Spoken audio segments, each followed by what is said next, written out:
Take away the supernatural, and what remains is the unnatural.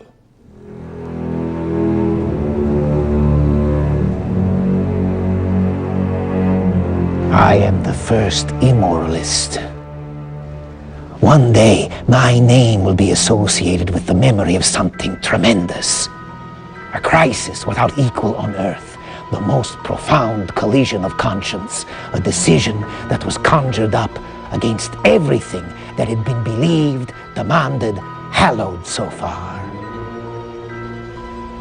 I am no man. I am dynamite. My truth is terrible. For no one so far has called lies truth. I was the first to discover truth. The concept of sin was invented as a form of torture. The concept of free will was invented to confuse the instincts. The concept of good was invented to make man side with what is weak, with failure, with suffering of itself. All these things deserve to perish. I must confront humanity with the most tremendous task that has ever been demanded of it. Religion is for the rabble.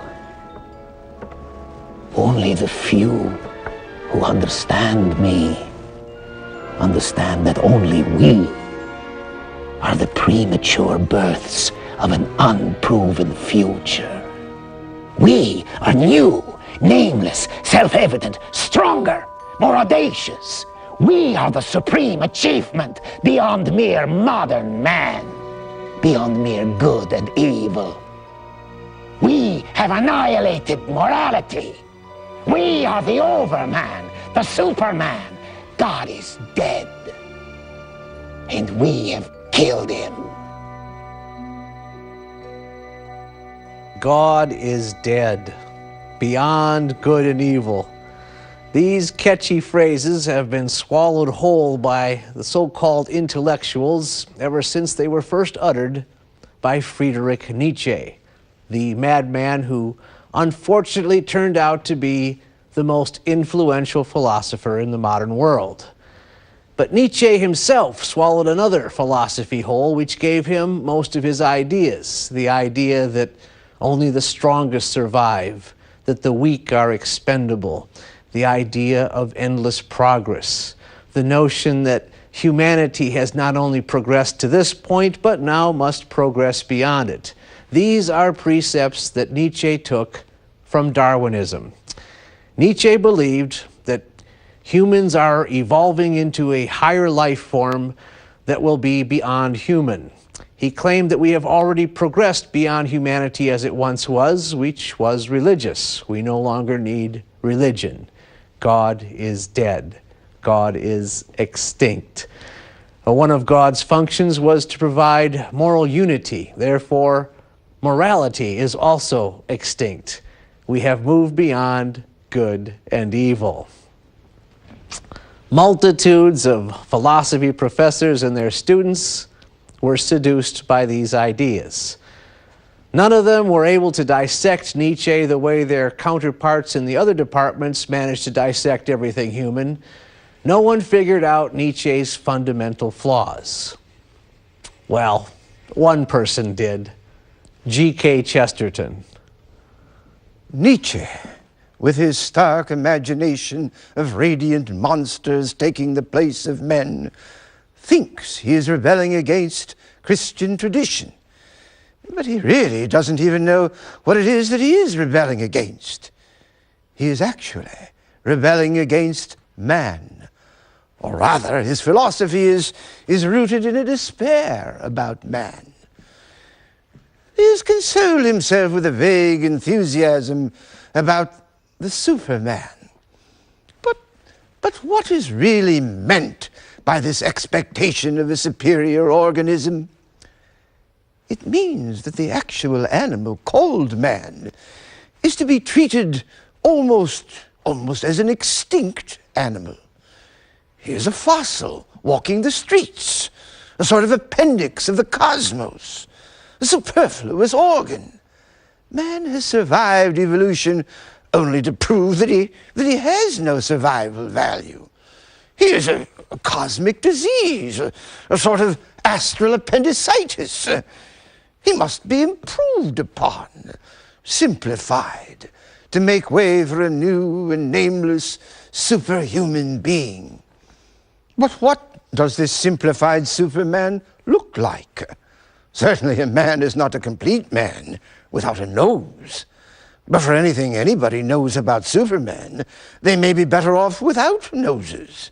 Noses may be nests for germs, or the noise of the blowing of noses may disturb the delicate nervous organism of that strong man of the future, who is to be the master of us all. The modern philosopher is not trying to get rid of the troubles of men. He is trying to get rid of men because they are the troubles of the philosopher. One of the most overlooked points about Nietzsche that Chesterton does not overlook is the fact that Nietzsche was an aristocrat. It explains in part why he despised the common man.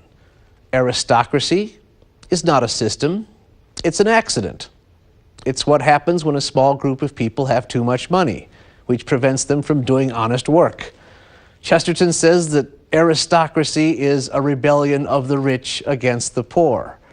This elite group of people have the mistaken notion that their money and their power also automatically includes good ideas. Nietzsche admired the strong and despised the weak. But ironically, he was not the sort of man that he praised. He was a weak man. He was, says Chesterton, a frail, fastidious, and entirely useless anarchist. His whole work is shot through with the pangs and fevers of his physical life. And yet he had a curious hatred of the weak, which extended to all humanity. He said, we need the overman, the superman. Man is a thing that must be surpassed.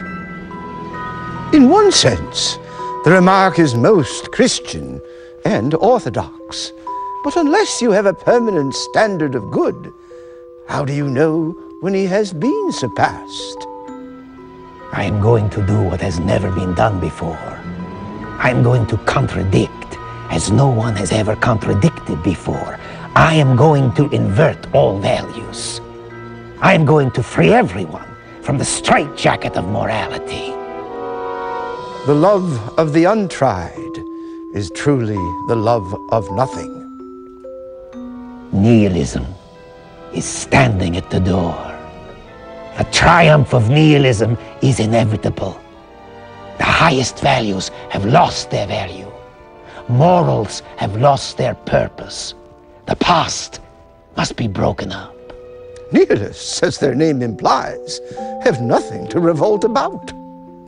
In all ages, the wisest have always agreed in their judgment of life. It is no good. Every high civilization decays by forgetting obvious things. Our generation, in a dirty, pessimistic period, has blasphemously underrated the beauty of life and cravenly overrated its dangers. Your life is intolerable without immortality. But why should not your life be intolerable? You say a good cause justifies any war. I say a good war justifies any cause. One must have chaos within, that one may give birth to a dancing star. Nietzsche had a wonderful poetic wit and is one of the best rhetoricians of the modern world. He had a remarkable power of saying things that master the reason for a moment by their gigantic unreasonableness. Nietzsche's language is striking and seductive, but his tone is always scornful. He treated mankind with endless scorn, with superior sarcasm. He could sneer but he could not laugh. And his followers are much the same. Chesterton observes, no one has ever met a jolly Nietzscheite. It is strange that Nietzsche preached a gospel of hardness. Why is that strange? Because Chesterton says to preach anything is to give it away. It's an act of altruism. Why should Nietzsche care that we should learn that the strong will prevail over the weak? It's all inevitable. Why should he care that there must be an inversion of values and that we should know about it? It's going to happen anyway. Why does it matter if it happens sooner rather than later? It's all part of the natural process. What's the advantage of knowing? Maybe it bothered Nietzsche that he wasn't getting his message across. Maybe it bothered him that it didn't matter one way or the other. Maybe it bothered him that God was dead. Something bothered him because he went mad. He spent the last 11 years of his life in an insane asylum. He died in 1900, the year that G.K. Chesterton began his career as a writer. Some say that Nietzsche went mad as a result of getting syphilis. Maybe, but what they leave out of that story is how he got syphilis. He purposely infected himself. He intentionally visited a prostitute that he knew had the disease. Now, visiting a prostitute already demonstrates a certain loss of clear thinking, but deliberately visiting a prostitute with the scheme that Nietzsche had in mind is not the act of a sane man. Nietzsche attempted to act out his principles with a strange and pitiful audacity. He embraced immorality like an austere and difficult faith. He urged himself to lust and cruelty with the same tremulous enthusiasm with which a Christian urges himself to purity and patience. He struggled as a monk struggles with bestial visions and temptations, but he was fighting against the ancient necessities of honor and justice and compassion. Some say that Nietzsche's mental break actually came when he saw a man in the street beating a horse mercilessly. That may be true, but if it is true, it also proves that Nietzsche did not believe his own philosophy. Why the sudden compassion for a horse? Where was the hardness that he had preached? But Chesterton has another explanation for Nietzsche's madness. It was his very philosophy that drove him insane. Because anyone who follows such a philosophy to its logical conclusions would end up where Nietzsche ended up, in a madhouse. Chesterton says the poet simply tries to get his head into the heavens, the logician tries to get the heavens into his head, and it's his head that splits. Chesterton defines madness as using mental activity so as to reach mental helplessness. That's what Nietzsche finally achieved, mental helplessness. Chesterton says that the whole problem with Nietzsche is that his is an unnatural philosophy. That is, any normal person would recognize it as unnatural. Suppose 4 educated men in a bus were listening to a lecture from some new German philosopher, some philosopher who talked about the Superman or the master morality. One of the educated men in the bus might say that the philosopher was wicked, which might be only partly true. Another would say that he was illogical, which might be irrelevant. Another that he was exaggerative. Another that he was unpractical. But the bus driver, with deeper wisdom, would simply say that the German gentleman was mad. And this is, of course, the ultimate psychological truth about him. That he might have something to say, that he might even be valuable, but that he did not see life steadily or see it whole. That he set virtue to fight virtue in a vain battle, that he was not in the center, that he had lost that balance of many opposite merits, which is the whole meaning of the thing called man. The first word that the first bus driver would say about Nietzsche would be the last word that the last philosopher could say about him. He is not universal. Or, to put it in the quite admirable popular phrase, he is not all there. Nietzsche's ideas would have been condemned in any normal age, but they probably would have been simply dismissed before they even had a chance to be condemned. They simply would not have been taken seriously by any normal person, like the bus driver in Chesterton's illustration. Chesterton says that almost all German philosophy goes against common sense. Each of the German philosophers pretended to have a thought that nobody ever had, and they attempted to build a system on that supposedly unique thought, whether it was the system of Kant or the system of Hegel or the system of Schopenhauer or Nietzsche or Marx or all the rest. But none of these supposedly unique thoughts, including the thought of Nietzsche, was a new idea. Nietzsche, as everyone knows, preached a doctrine which he and his followers regard apparently as very revolutionary. He held that ordinary altruistic morality had been the invention of a slave class to prevent the emergence of superior types to fight and to rule them. Now, modern people, whether they agree with this or not, always talk of it as a new and unheard of idea. It is calmly and persistently supposed that the great writers of the past, say Shakespeare for instance, did not hold this view because they had never imagined it, because it had never come into their heads. Turn to the last act of Shakespeare's Richard III, and you will find not only all that Nietzsche had to say put into 2 lines, but you will find it put in the very words of Nietzsche. Conscience is but a word that cowards use, devised to keep the strong in awe. You see, Shakespeare had thought of Nietzsche and the master morality, but he weighed it at its proper value and put it in its proper place. Its proper place is the mouth of a half-insane hunchback on the eve of defeat.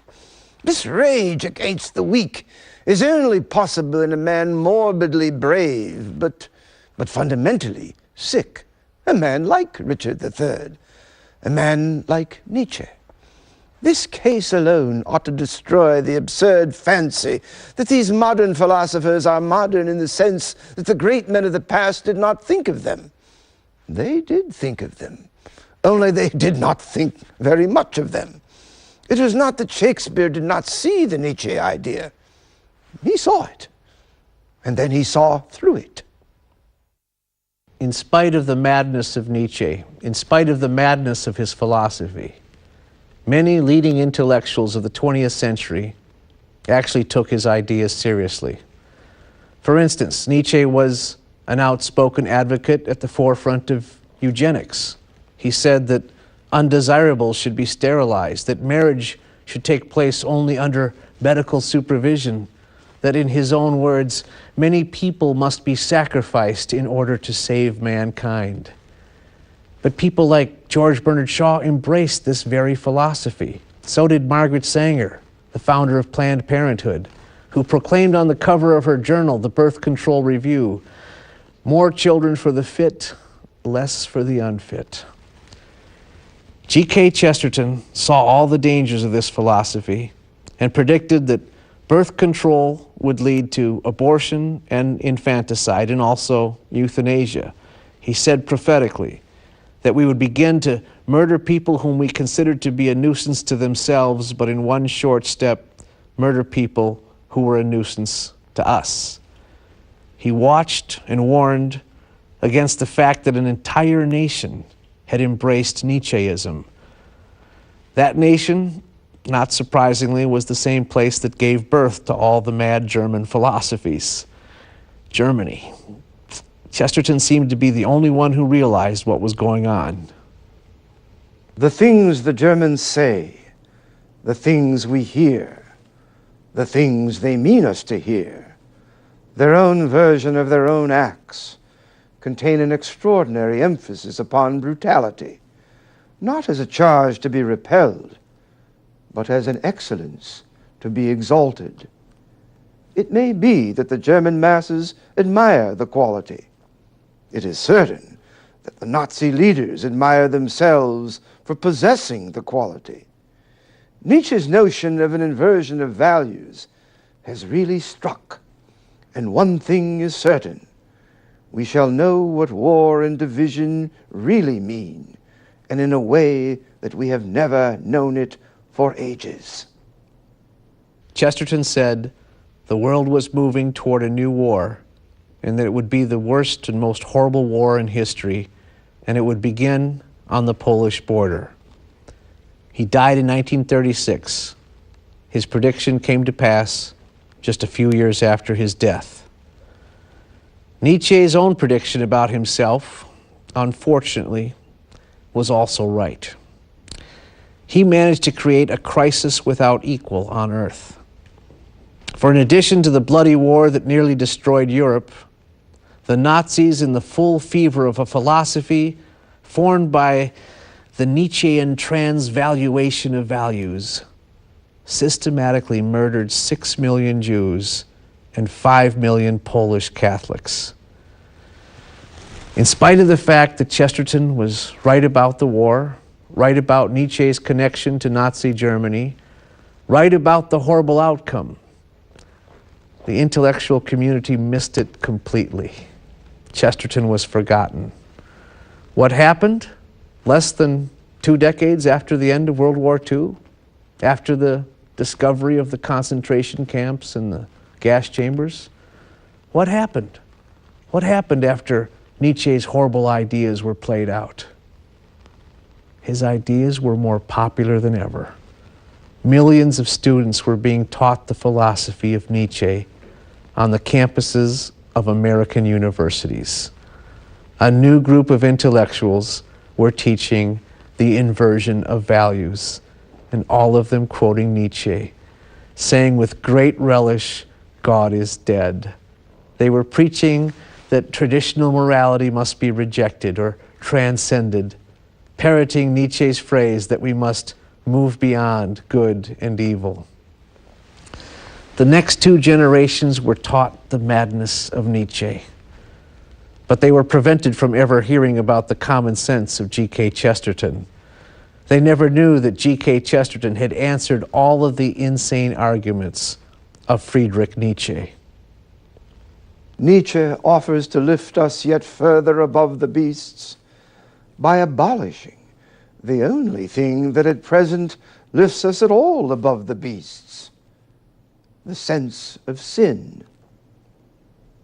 Nietzsche wanted to deny God because he wanted to deny sin. And even today, no one wants to talk about God because no one wants to talk about sin, which is the whole reason for our separation from God. Nietzsche thought he was very bold by trying to turn Christian civilization on its head. He boasted that he had done things with the language that no one else had ever done. When he wasn't announcing the death of God, he was proclaiming that God was a devil. It was God himself who, at the end of his day's work, lay down as a serpent under the tree of knowledge. Thus, he recuperated from being God.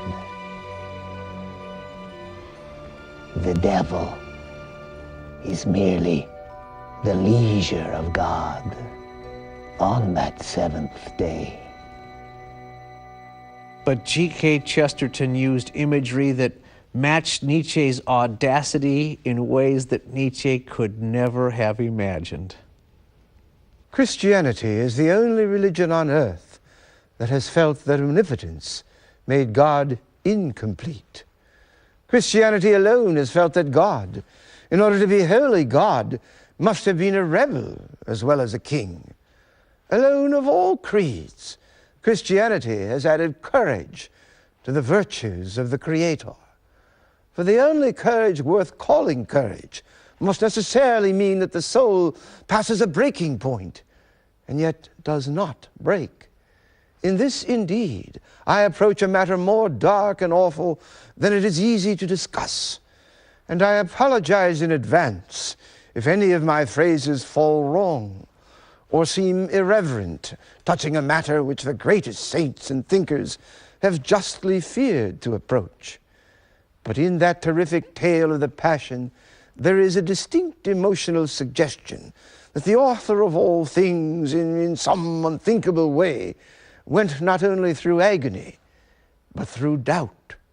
In the Garden of Eden, Satan tempted man, but in the Garden of Gethsemane, God tempted God. He passed in some superhuman manner through our human horror of pessimism. When the world shook and the sun was wiped out of heaven, it was at the cry from the cross, the cry which confessed that God was forsaken of God. And now let the revolutionists choose a creed from all the creeds, and a God from all the gods of the world. They will not find another God who has himself been in revolt. Nay, the matter grows too difficult for human speech. But let the atheists themselves choose a God. They will find only one divinity who ever uttered their isolation, only one religion in which God seemed for an instant to be an atheist. Nietzsche, for all his originality and poetic blasphemy, could not even come close to the boldness and beauty of Chesterton, who picks up the gauntlet thrown down by the German philosophers and casts it back in their faces, turning their own words inside out. Let the atheists choose a God. They will find no religion other than Christianity that sympathizes with their own doubts. They'll find no religion other than Christianity that turns everything upside down, where God himself is a rebel. Chesterton says, if there were no God, there would be no atheists. But the atheists every now and then have their day. They announce that God is dead, even though Christianity announced it long before them, even though it is a Christian doctrine that God himself died for us. And as Chesterton points out, since that time, it seems that Christianity has died several times throughout history. It's been defeated, destroyed, demolished, and yet it returns because it has a God who knew his way out of the grave. I'm Dale Ahlquist. Please join us again for the Apostle of Common Sense, and please support the American Chesterton Society and help us make common sense more common.